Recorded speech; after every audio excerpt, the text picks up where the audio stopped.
I ain't afraid of no ghost.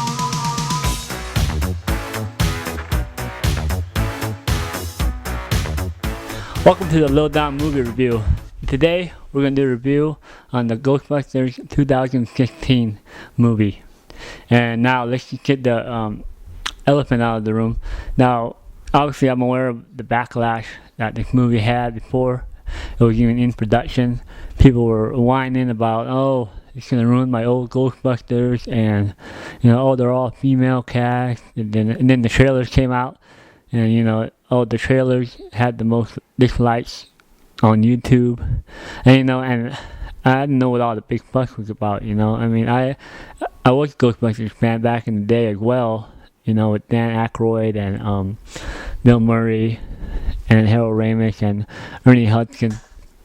But I was like, you can't take away the original if you really like that one that bad. You can always rewatch it. It's not like Star Wars with George Lucas going and remastering the old Star Wars. With Greedo shooting first, stuff like that.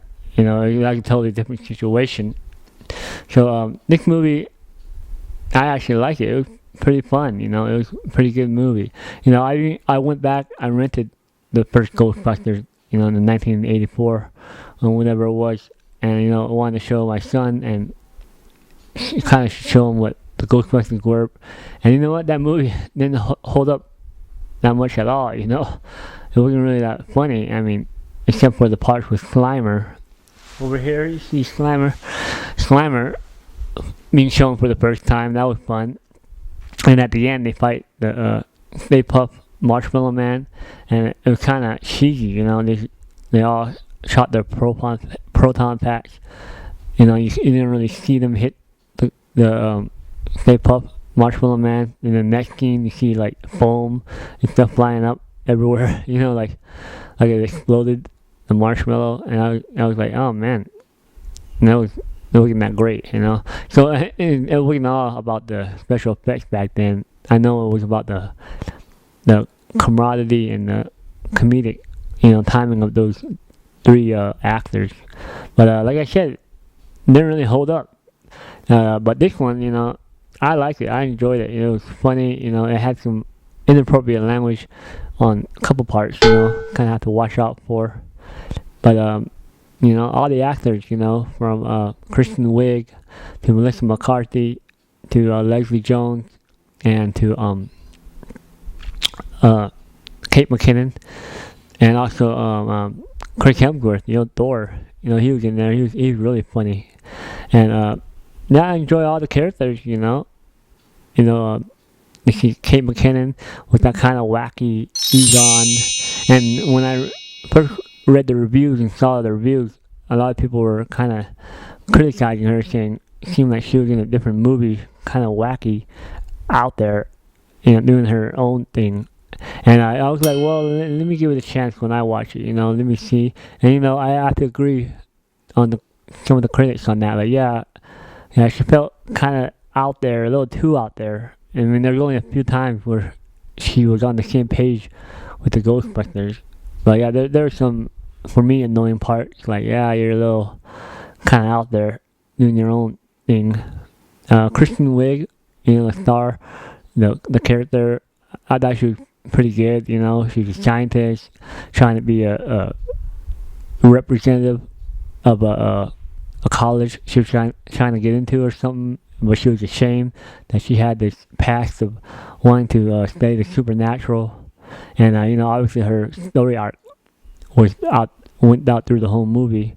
And Melissa McCarthy's character, she was that nerdy one, the best friend that was doing the same thing like her, looking for ghosts, but she was getting ashamed. She just wanted to continue to be a Ghostbuster basically. And then you got Leslie Jones' character. I like her, Patty. Is that her name? She's like the more grounded one, that worked in the subway station, saw the ghosts, went to the Ghostbusters, and eventually joined up with them. And, she's kind of the grounded, kind of the not scientist, just a regular person, but got wrapped in with the Ghostbusters. Also, you had, obviously, what's his name, Kevin, the secretary, the the blonde, the dumb blonde, kind of like she's totally off the wall, funny. She's like totally oblivious to everything, you know. Like this guy he lived his whole life, you know, only through his good looks, and kind of funny, you know. And now I'm starting to get called Kevin, you know, by I want to get in trouble and stuff by my wife. Like, hey, what are you like, Kevin? You forgot? So all those characters were pretty good. You know, the story was okay. It was the same. You know, four Ghostbusters coming together, trying to save the city of New York, and nobody believed them. They think they're a fraud. You know, and they just gotta go and save the city, no matter what people think. You know, and the cameos. Obviously, there are a lot of cameos in there. It was a lot of nostalgia from the old Ghostbusters. You know, it was like they got a bag and they put all the Ghostbusters from the past, you know, the new ones, and they just shook it all up and threw it down and said, hey, here's your movie. So everything was in there, you know, from Ecto 1 to Slimer to the Stay Puft Marshmallow Man. I mean, you got it all, you know. And I didn't mind that. Like I said, it was kind of funny. The cameo I liked the least was Bill Murray. He's the character that he played was kind of weird. He's kind of a skeptic, and then he wanted to prove for a ghost, and then he got killed. So that was kind of weird. And then, but the one I liked the most was Dan Aykroyd. When he was a cab driver, he's driving around, the ghosts are flying. Kristen Wiig's character needed a ride, and Dan Aykroyd's like, no, I'm not going that way. And she's like, no, there's ghosts over there. And he's like, no, don't worry about it. I ain't afraid of no ghosts. So I thought that was funny. I think that cameo worked. You got Harold Ramis in the cameos as well. On the posters, and you got Ernie Hudson at the end. He was Leslie Jones' uncle in the movie. He was the one that let her borrow the hearse. And he was pretty good. I like that one. And Sigourney Weaver, you got her at the very, very end. She was in the original Ghostbusters. She also played, in the movie Aliens. She was in there.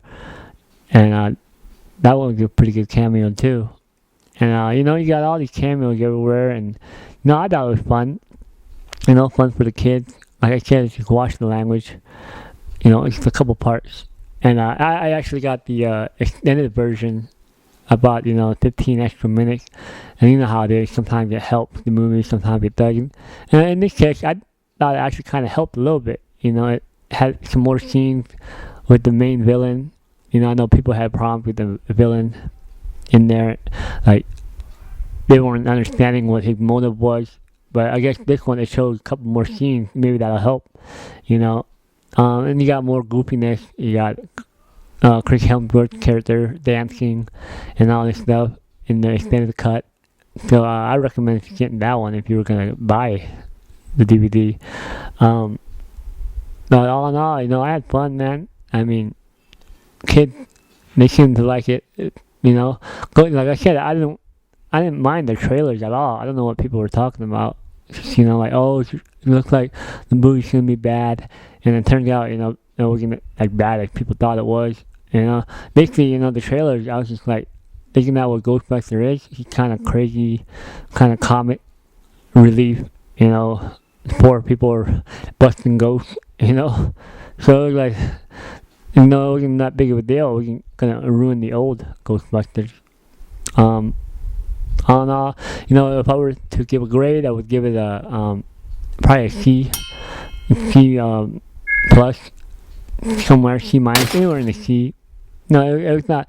The storyline wasn't that great, but it was effective and just how a Ghostbuster film should be. When obviously we evolved a lot in the CGI and the effects, so that played a big part in the movie. I like how all the proton packs or ghosts, they kind of fly out of the screen in certain parts. So yeah, let me know. If you've seen the movie. Leave a comment down below. And I'll talk to you later. Bye.